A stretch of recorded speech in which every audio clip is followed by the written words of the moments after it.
हरे कृष्ण कृष्ण कृष्ण हरे हरे, हरे राम राम राम हरे हरे.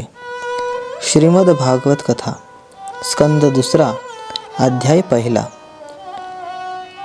ज्यावेळेस परीक्षित राजाने शुकमुनींना प्रश्न विचारलेला आहे, मोक्ष साधना काय आहे, मोक्ष साधनेचा विचार काय आहे आणि भगवंताचे विराट रूप काय असते हे सविस्तर आम्हाला सांगा.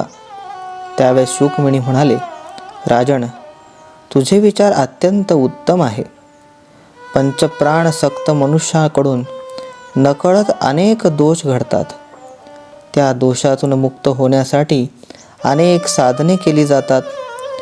पण सर्व दिवस हा द्रव्य संचनासाठी किंवा द्रव्य जमा करण्यासाठी आणि रात्र ही विषय भोगण्यासाठी किंवा झोपण्यासाठीही व्यतीत होते. त्यामुळे प्रपंचाधिक कर्म आणि त्याची साधना हे करणं उपयोगी ठरत नाही. प्रापंचिक जे असतात त्यांना अनेक प्रकारच्या गोष्टी त्यांच्या जीवनामध्ये असतात. मग त्यामध्ये परमेश्वराला प्राप्त करण्यासाठी वेळ तरी कुठून मिळणार. आणि संसार मिथ्या आहे हे समजून घेण्यासाठी संसारात आसक्त होऊन चालत नाही. आणि आसक्तता जी आहे ती मनुष्याला कुठपर्यंत नेते, भगवंताची प्राप्ती होते का, हे सारे प्रश्न मनुष्याला निर्माण होत असतात. त्या पद्धतीने यातूनच सुटका करायची असेल, संसार सक्ती सुटण्यासाठी व ब्रह्मज्ञान प्राप्त करण्यासाठी श्रीमद भागवत पुराणाचे वेदतुल्य जे आहे हे श्रीमद भागवत कथा ही श्रवण केली पाहिजे. जी द्वापार युगामध्ये, या द्वापार युगाच्या शेवटी माझ्या वडिलांनी म्हणजे माझ्या पिता व्यासमुनी यांच्याकडनं मी शिकलो. सदैव परब्रह्माच्या ध्यानात निमग्न असणारे, भगवंताच्या मधुर लीलांचे आर्जव करणारे आणि भगवंताच्या लीलांना आकर्षित करणारे माझे वडील यांच्या मुखातनं मी ही भागवत कथा शिकलो आहे व भागवताचे अध्ययन केलेले आहे. तेच मी तुला आता सांगत आहे. आणि हे सांगण्याचं कारण आहे, श्रीमद भागवत कथेच्या श्रवणाने निष्काम भक्ती उत्पन्न होते. निष्काम भक्तीने केलेले नामसंकीर्तन मोक्षप्राप्ती करून देते. तर याला संसारात अडचणी तरी कुठे येणार. मग या संसारातल्या अडचणी जरी आल्यात तरी या परमेश्वराच्या नामस्मरणाने या अडचणी दूर होत असतात. तुझ्याकडे तर 7 दिवस आहे, पण जो पूर्वी खटवांग नावाचा राजा होऊन गेला तो तर केवळ 2 घटकांमध्येच श्रीपदाला प्राप्त झालेला होता. आणि असे 7 दिवस तुझ्या जीवनामध्ये हे कसे तुला मोक्ष प्राप्त करून देतात हे देखील तू जाणून घे. त्यावेळेस शुकमुनी या परीक्षित राजाला सांगताय, श्रीमद भागवताच्या श्रवणाने श्री हरिप्रद प्राप्त होते. श्रीहरीचे जे गुणगान आहे त्याच्याने आपल्याला भक्तिप्रेम प्राप्त होतं. जसं आपल्याला सांगता की भक्तिप्रेमाविन ज्ञान नको देवा अभिभान तया बाजी. जे भक्तिप्रेम आहे याच्याशिवाय ज्ञान काही कामाचं नाही. त्याच पद्धतीने राजन, आपलं मरण काल जवळ आलेला असताना मनुष्याला जे गोष्टीचे भय वाटते त्या गोष्टी त्यागल्या पाहिजे. सर्व संग परित्याग करावा.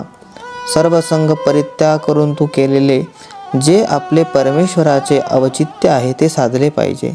राजवाडा, पुत्र, कलत्र, नातेवाईक इत्यादींचा त्याग केला पाहिजे.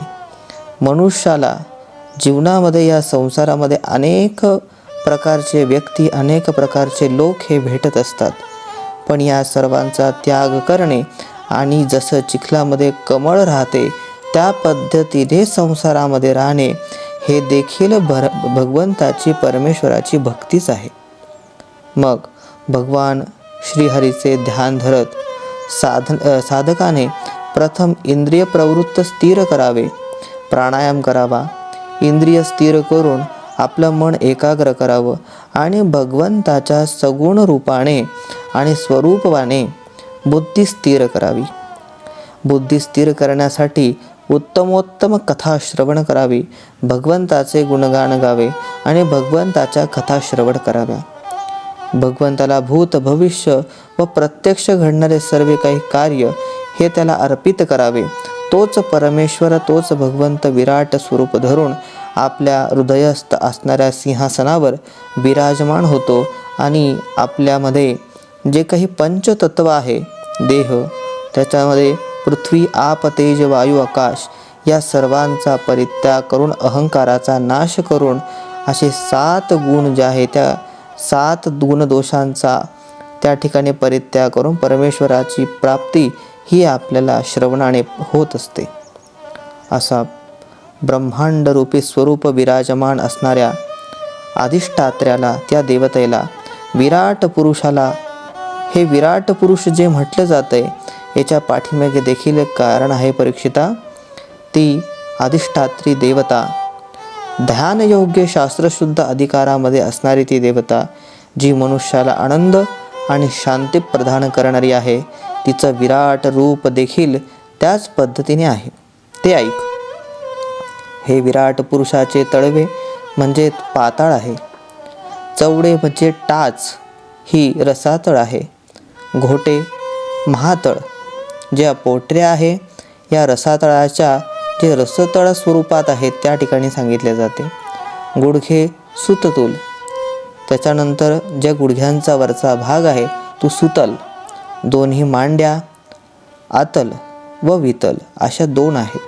बेंबी व कंबर यांच्यामध्ये महितल ह्या ठिकाणी तिचं सांगितले वास्तव्य. नाभी म्हणजे आकाश, वक्षस्थळ म्हणजे स्वर्गलोक, कंठ म्हणजे महरलोक, मुख जे आहे ते जनलोक आहे, ललाट जे आहे ते तपोलोक आहे, सहस्त्र मस्तके जे सांगितले जाते ते सत्यलोक आहे, इंद्रादी तेजरूप जे देव आहेत ते बाहू आहे, त्याच्यानंतर जी दिशा सांगितली आहे ते कान आहे, शब्द आहे ते श्रोत्रेंद्रिय आहे, नाकपुड्या म्हणजेच अश्विनी कुमाराचा वास त्याच्यामध्ये सांगितलेला आहे परमेश्वराच्या. त्याच्यानंतर जो गंध आहे तो घ्राणेंद्रिय त्या ठिकाणी सांगितले गेलेले आहे. त्याच्यानंतर जो अग्नी आहे ते मुख आहे. अंतरिक्ष जे सांगितलं जातं ते नेत्रादी जे डोळे आहेत ते सांगितले गेलेले आहेत. सूर्य म्हणजे चक्षुंद्रिय आहे, त्यापैकी 2 डोळे, एक सूर्य आणि एक चंद्र त्या ठिकाणी त्याचं वास्तव्य आहे. त्याच्यानंतर जे ब्रह्मलोक सांगितलं गेलं आहे ते भ्रुकुट आहे, जे भगवंताचं भ्रुकुट सांगितलं आहे ते ब्रह्मलोक सांगितलं आहे. त्याच्यामध्ये त्याचा वास आहे. जे पाणी आहे ते टाळून सर्व प्रकारचे रस, जिव्हा, वेद, मस्तक, यम, दंडा, दल, करत्र व पुत्र यांच्यावरचे प्रेम, हास्य, मोह उत्पन्न करणारे माया आणि अपरंपार सृष्टी म्हणजे नेत्रकटाक्ष आहे. वरचा ओठ म्हणजे लज्जा आहे, तर खालचा ओठ म्हणजे लोभ आहे. धर्मस्तन तर पाठ अधर्म आहे. त्याच्यानंतर दक्ष प्रजापती हे जननेंद्रिय आहे. जे मित्र आणि वरुण सांगितलंय ते वृषण आहे. त्याच्यानंतर जे समुद्र म्हणजे दोन्ही कुक्षी आहे. अस्थि म्हणजे पर्वत आहे. नद्या म्हणजे नाड्या आहेत. शरीरावरचे रोम म्हणजे वनस्पती आहेत. वायू म्हणजे श्वासोच्छ्वास आहे. काल ही विराट पुरुषाची गती आहे. सत्व, रज, तम म्हणजे महत्तम या सर्व गुणांपासून होणारी कार्य त्यांची क्रीडा आहे. मेघ हे केस आहे. सायंकाळ त्यांचे वस्त्र आहे. प्रवृत्ती त्यांचे हृदय आहे. रुद्र अंतःकरण सर्व विकारांचे भांडार आहे. असलेले हे मन जे परमेश्वराचे मन सांगितले ते तो चंद्र आहे. महत्तम म्हणजे त्यांची चित्त आहे. पशु म्हणजे त्यांचे कंबर सांगितले जाते. पक्षी त्यांचे शिल्प आहे. मनोबुद्धी ही जी आहे ती मानवता आहे. मानव हे निवासस्थान आहे. गंधर्व, विद्याधर इत्यादी त्यांचे सुमधुर स्वर आहे. प्रल्हाद त्या विराट रूपाची स्मृती आहे. मुख म्हणजे ब्राह्मण आहे. भुजा म्हणजे क्षत्रिय आहे. मांड्या म्हणजे वैश्य आहे आणि चरण म्हणजे शूद्र आहे. व यज्ञ हे त्याचे विराट पुरुषाचे रूप म्हणजेच कर्म आहे. राजन, या दृष्टीमध्ये निश्चिततः तू आपली बुद्धी या स्वरूपामध्ये स्थिर कर. कारण या भागवत कथेमध्ये ज्या परमेश्वराचं दर्शन तुला होणारे हे याच स्वरूपामध्ये होणारे. या भागवत कथेमध्ये अनेक भक्तांची, अनेक ऋषींची, अनेक समाजातील व्यक्तींची घटना आणि कथा या ठिकाणी सांगितली गेली आहे. ती भगवंताच्या कोणत्या इंद्रियाशी संलग्न आहे ही गोष्ट तुम्ही जाणून घेणं गरजेचं आहे. या सर्व अंतर्गमी राहणाऱ्या या परमेश्वर साक्षी तत्वाने सर्व जीवांच्या, बुद्धींच्या, वृत्तींच्या, अनेक विषयांच्या आसक्त असणारे जे मनुष्य जीव आहे हे परमेश्वराच्या चरण कमलावर अर्पित करणे हाच मनुष्याच्या जीवनाचा सार्थक आणि मोक्ष साधना आहे. आणि अशीच मोक्ष साधना या सर्व घटकांमधून जर आपण परमेश्वर चरणापाशी अर्पित करत असू तर आपल्याला परमेश्वराची प्राप्ती ही होत असते. असंच सुवचन त्या ठिकाणी शुकमुनी भगवान परीक्षितांना सांगतात आहे. हरये नमः, हरये नमः, हरये नमः.